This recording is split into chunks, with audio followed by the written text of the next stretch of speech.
of which I'd never seen before. And after that, it was kind of all over. But my passion for the game has remained ever since. Also, as a family, our passion for Tampa Bay, our love affair has grown. 15 years ago, we built a house about an hour south of here on the Gulf Coast. And we just love the region. Union Home Mortgage, our company, has a relationship with the Tampa Bay Sports Authority and the Union Home Mortgage Gasparilla Bowl that we've been part of for the last 5 or 6 years, feeding Tampa Bay as well, that group. So we've really just given our heart to the area, and especially now with the Tampa Bay Rays, we're looking forward to doing more of that. I've got to say for a second before I turn it over to Ken, over the past months, I've gotten an opportunity to know many, many people of the Tampa Bay Rays organization, from Stu and Matt and Brian and Eric, and just meeting Kevin on down, Rossi, everybody, Mel. The organization is wonderful. The culture is wonderful. The people are just world class. And we're excited really to be a part of it. We understand that, it's all about winning, on the field, winning in the community. And that's what we intend to do. Thank you, Bill. Thank you, Patrick. Good morning. Today is the realization of a lifelong dream. Baseball has always been an integral part of my life since as far back as I can remember.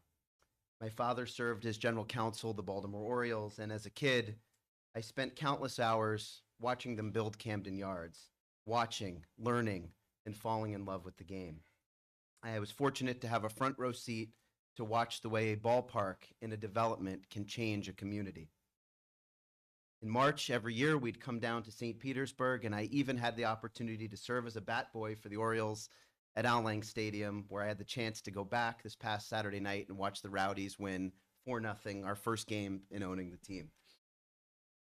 It was fun to be back there. Baseball and sports, and in general, have a wonderful way of bringing community together, truly like nothing else. My journey as a team owner started in Akron, where I had a chance to meet Bill and our ownership of the Akron Rubber Ducks, and then on to AAA in Jacksonville, where I met Patrick, and our work began together. It's really unbelievable being in this room today. It's humbling, and it's deeply personal to me and my family and all of our families. So many people have helped us along this journey. From the beginning, our focus has always been to make baseball a fun and unforgettable experience, accessible, affordable, creating lifelong memories for families, for friends, to take moments away from life's busy paces. Baseball provides the perfect platform in life to do that. It's exactly why we're here. We will create a world-class fan experience here in Tampa Bay for our fans, and we will do it one at a time in incredibly unique ways. On the field, as Patrick and Bill have both mentioned, we're committed to continuing the great work that Eric and Kevin and the team are doing to be a championship culture on the field. And we're going to continue to support them, and we can't wait to work together to realize all of our dreams together and bring that championship back here to Tampa Bay. I look forward to supporting them and the organization. And the reality is, the foundation of what Matt and Stu and Brian and the work that's been done here for decades, the foundation is strong. We're here to help add value where we can. The same is said on the business side of the organization. We plan to continue that same championship culture while we recognize we have incredible work ahead of us. We've brought together an incredible, special, local group of partners that we believe will help us continue to cement the right relationships to be successful. We will also seek input from public officials. Mayor Castor, Mayor Welsh, it's an honor to have you with us today. We look forward to working with you to be successful here. We have other county officials in the room. I want to thank you for your continued commitment to our work, community leaders, corporate partners, a number of folks in the room that make this machine go, and you have our commitment that we're going to do our best to do our part as well. Because at a core, baseball is more than just a baseball team that sells beer, hot dogs, and tickets. We'll do those things too. We will use the game of baseball to do the community, to make Tampa Bay a better place to work, live, and play. Tropicana Field is our current home, and we can't wait to get back there on April 6th next year. I want to thank the mayor and his team in St.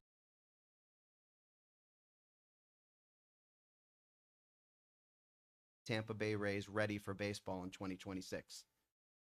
At the end of this week, we'll have 12 of our 24 panels on the roof. That's worth a round of applause. Everybody in the community has answered the call, and that's not a reference to Bill's phone, one at a time, each in unique ways to be able to deliver, and we're deeply appreciative of your help. We look forward to building this reality together with our team and with our staff and with the community. We plan to do our part two at Tropicana Field, and as we get close to spring, we'll be announcing a number of fan experience changes that you can look forward to, that the ownership group will be putting back into Tropicana Field. New video boards, new sound system, of course, the roof that everybody's looking forward to. We're going to do our part to be able to stand up and celebrate coming home next spring. Finally, I'd just like to speak directly to the members of the Rays staff and family, from a business operations team to the baseball ops department, from the analytics to the ushers to everybody that goes to make this work. We're making an enormous investment in buying the Tampa Bay Rays because we believe in you. It's always about the people. We believe in the entrepreneurial, resilient way this group has come together through so much over these last few years. We believe in your culture. We believe what the previous regime has created, and we want to build to sustain it. Your resilience and strength is inspiring, and together we're going to work to build something even more incredible for Tampa Bay, capping it off with a World Series trophy. We can't wait to be here, and we can't wait to get to work. I want to thank Patrick and Bill for the trust and the investment of what we're building together, and we're ready to get going. Thank you.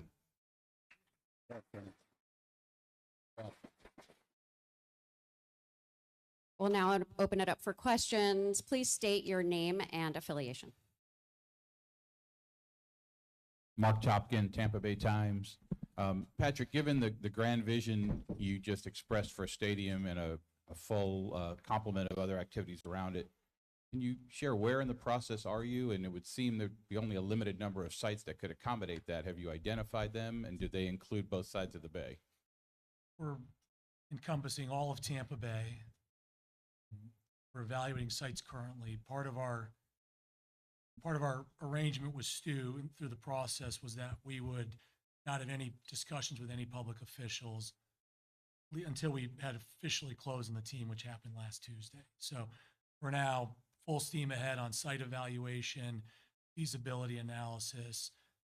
There's probably more sites that meet the criteria than you would realize. We kind of early in the process did at least a high level analysis of what we thought would meet the criteria. And let me maybe talk a little bit about criteria as well, because that's I think a really important thing for us. And it's, land is very critical. We spent a lot of time studying, evaluating, meeting with the Atlanta Braves, have been incredibly generous with their time and resources to let us look at the Battery. We think the Battery is the gold standard of what we want to build and develop here in Tampa Bay. And that venue, that development, really not only is it an incredible experience for the fans, the community, players, but it is what you have to have in today's Major League Baseball to be successful. We think without that revenue generation, it's going to be really, really challenging or nearly impossible to compete with the major markets. So for us, this is critical. Building a championship team, you have to meet this criteria. We think it's likely, as I said, 100+ acres. If you ask the Braves, they'll tell you, not what was the one thing you do differently if you could. They say land, right? More land. And they're now over 100 acres. We think, we'd love to be more is better, but it's also a balance of location, quality of location with amount of land. And there's a point that'll intersect.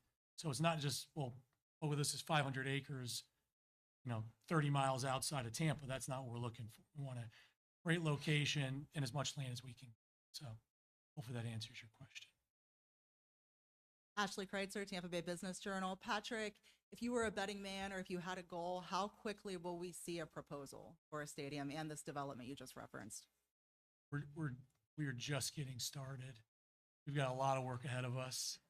We're gonna have meetings this week with, St. Pete, with Tampa, and really just getting our bearings, right? So there's no, other than I think we know that we need again, we've got to achieve this criteria.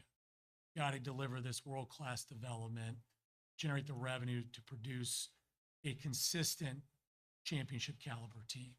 We don't want to be 1 year great and 5 years bad and have to go all in. And it's not, we want to build a sustainable championship team. And I think the revenue generation that can come out of this development will provide.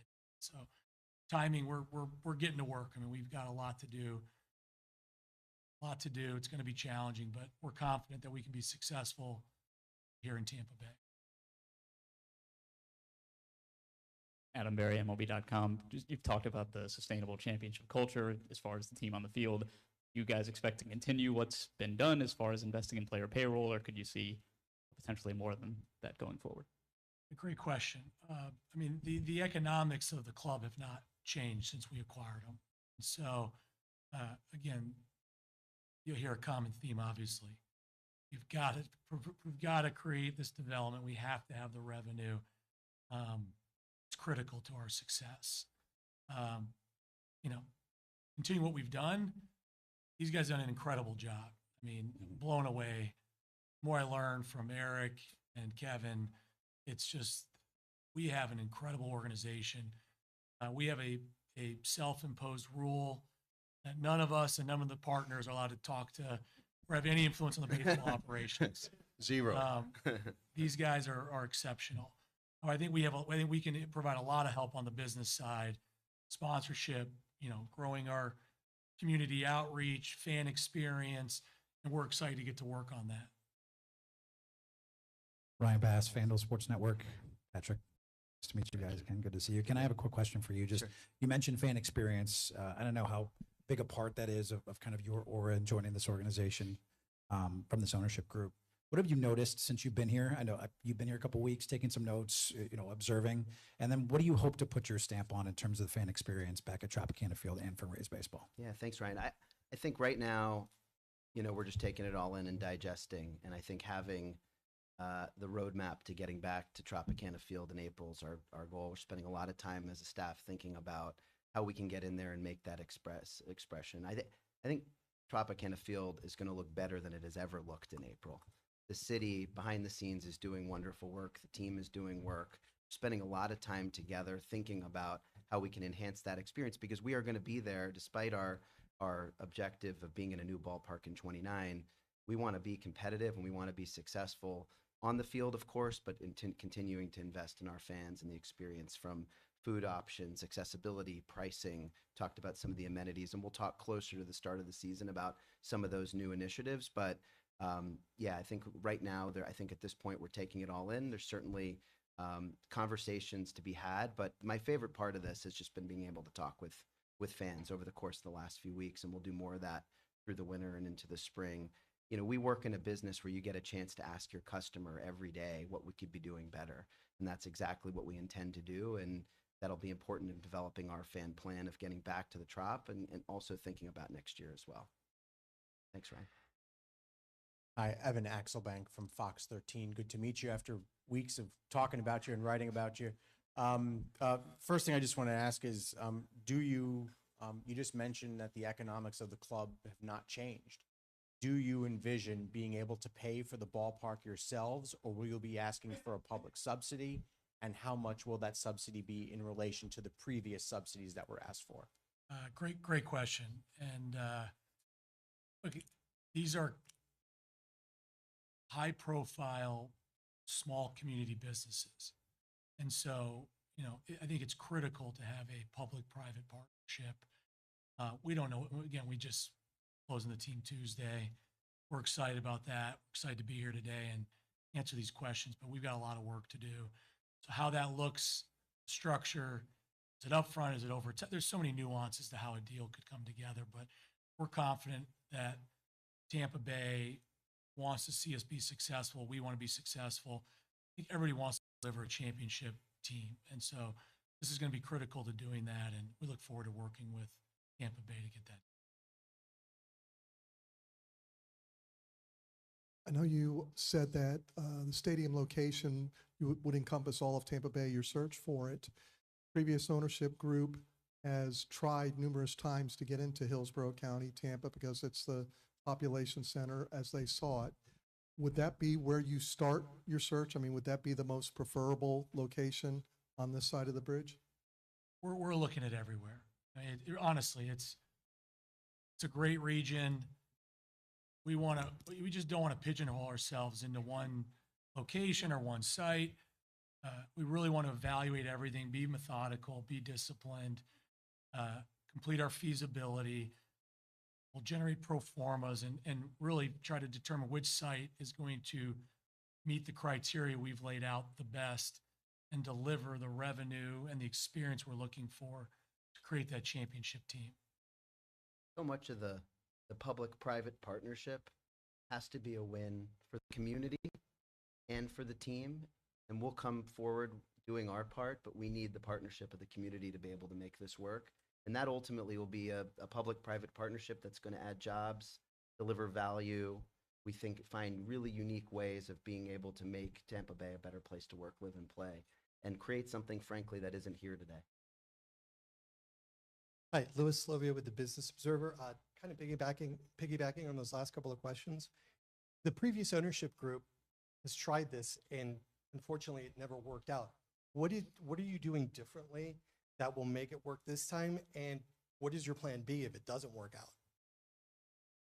Focus on plan A right now. Yeah. Yeah. Plan A is to figure it out here in Tampa Bay. And again, we're confident that we're going to get that done. We know it's going to be challenging, but to Ken's point, it's our job as well to lay out the vision and have the community buy into that. We can't just come and say, well, hey, you have to give us this. It's a partnership. That's right. And so we've got to work together. We've got to provide economic reports and studies and work together with the counties, with the municipalities, the cities, come up with the best cohesive development we can generate together. So we're looking forward to tackling that head on. And you Hi. got anything to that? That's perfect. Jeff Patterson with WFLA TV, and I've heard what you said about not wanting to pigeonhole yourself into one location over the other, but I also just heard you say we're looking at everywhere. So everybody wants to know what side of the bay you'll land on, but does that include also, when you say everywhere in the region, does that include Jacksonville or Ohio or Orlando? So where are you looking? I'm trying to narrow it down a little bit. Well, I can answer Ohio's a no. I wasn't going to say that. Yeah, I could do that. I didn't want to put down Ohio. I've got that covered. Yeah. But Look, it's our first and highest priority to be successful right here in Tampa Bay. I think that is the clearest answer. And also to the prior question, we're very aware and in touch with the fatigue around this issue over the last 21 years. We certainly haven't lived it firsthand, but being alongside the staff, understanding and listening, so much of this is about listening and asking questions. We know that fatigue is real, and we know that we have a lot of work to do ahead of us, and that work begins today.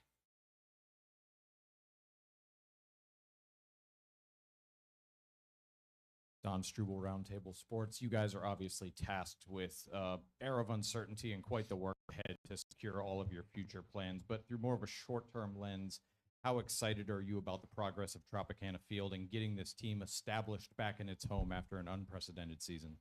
Yeah, I mean, as I said, it's been a little bit of my home away from home. We haven't been able to have official meetings with public officials, as Patrick mentioned, ahead of the closing of the transaction. What I have been able to do is spend a good amount of time in Tropicana, seeing the work that the city's been able to do and our partners at AECOM is doing and the staff to be able to get this ready. I mean, when I say they've answered the call, they have answered the call in a meaningful way, unanimously, to step up to be able to get baseball ready so we can open up here in April against the Chicago Cubs. And I think that work is really quite heroic. And when you look, of course, of what the region has been through with not one but two storms to get the roof back on, to get the building open. We think it's going to look great in the spring. And obviously, we're looking at both the short-term goals of getting back, but also finding our forever home for sure. We've got to be a little ambidextrous about the way that we operate. And I think, being focused, of course, on the long term while also keeping our eye on the ball in front of us is the task at hand. And we're up for the challenge. Hi, Colleen Wright with the Tampa Bay Times. You mentioned that your goal is to have a world-class ballpark ready for 2029, and it would anchor, best-in-class mixed-use development. That sounds very similar to what the previous owners had in line, and it was already approved by St. Petersburg and Pinellas. Would you revisit those plans, or given the time is of the essence, does that make Tropicana Field a more attractive option? Great question. We think, take the second one, maybe Tropicana Field. I think in the short term, that's a great. We're really excited to get back there, as Ken said. We need to be back there. We need to be in a major league ballpark. I think the team wants to be there. The fans want to be there. Long term, we're looking for our forever home, and that is in the Tampa Bay region. We believe it'll be. We need a new ballpark. I think that's been. I don't think that's disputed by anybody on either side of the bay. A new ballpark is critical to delivering what we want to accomplish over the long term. Anything to that? No, it's perfect. Yeah. Scott Smith, Fox 13. Congratulations, gentlemen. So two-parter, the extension of a lease at the Trop, is that a discussion that's been had yet? And to follow up, you guys mentioned the high-level kind of evaluation process. Did the results of that precede, or was it contingent upon your offer in a sense? Did you pursue those, options, side options prior to making the offer for the purchase? I think it's premature to talk about the extension on Tropicana Field. As we said, we're just eager to get right back in there in the spring and put everything we can, both, by the way, the public money going in, but the team making the commitment as well to show how committed that we are to returning to our home. And I think that's where our focus is.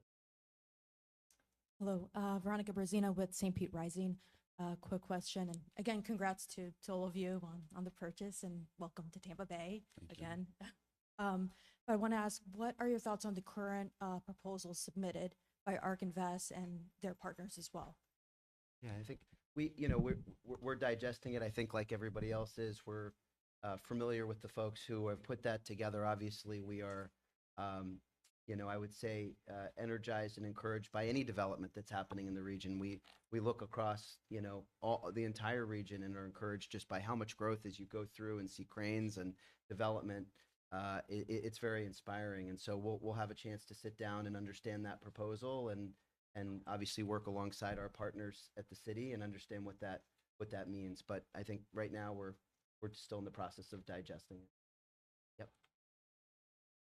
Good morning, gentlemen. Congratulations. Tom Krasnicki from WDA Radio, the radio home of the Rays.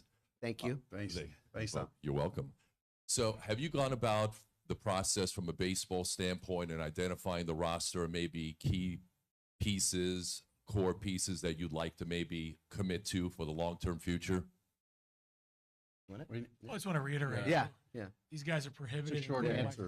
The short answer. Exactly. Eric just had his press conference last week, That's right. and we support everything he said at the press conference. It speaks for itself. In Eric and Kevin, we trust. Yes. Hi, guys. Congratulations. Rock Riley, Tampa Free Press, WDAE. I know you said that Atlanta is like the crown jewel. That's an open-air stadium. It's a little more humid down here. Is there any possibility of a retractable roof with the new stadium that you're going to have built? Great point on Atlanta. Truist Park is open air. We envision a fully enclosed, domed, climate-controlled, non-retractable ballpark. We think there's a lot of issues and maintenance with a retractable roof. Most of the owners we've talked to would actually now recommend against it. They wish they hadn't done it.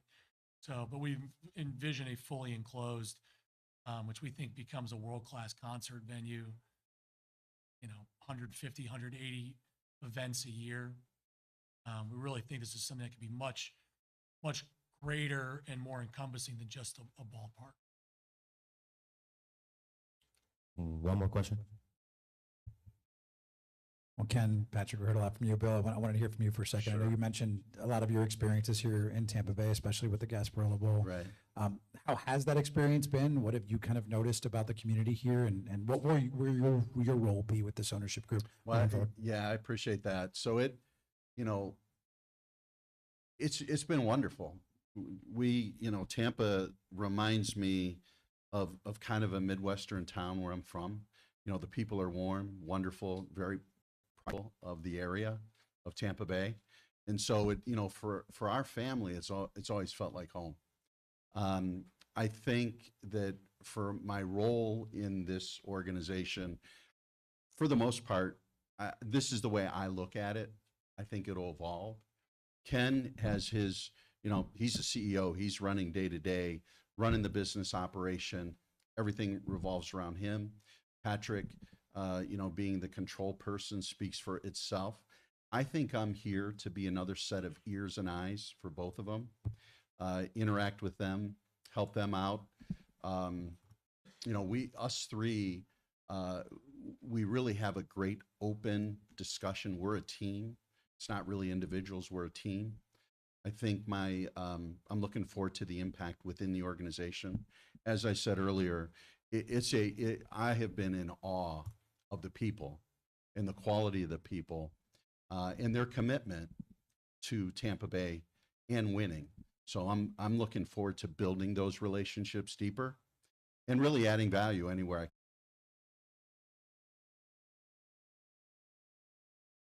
Short, but thank you so much for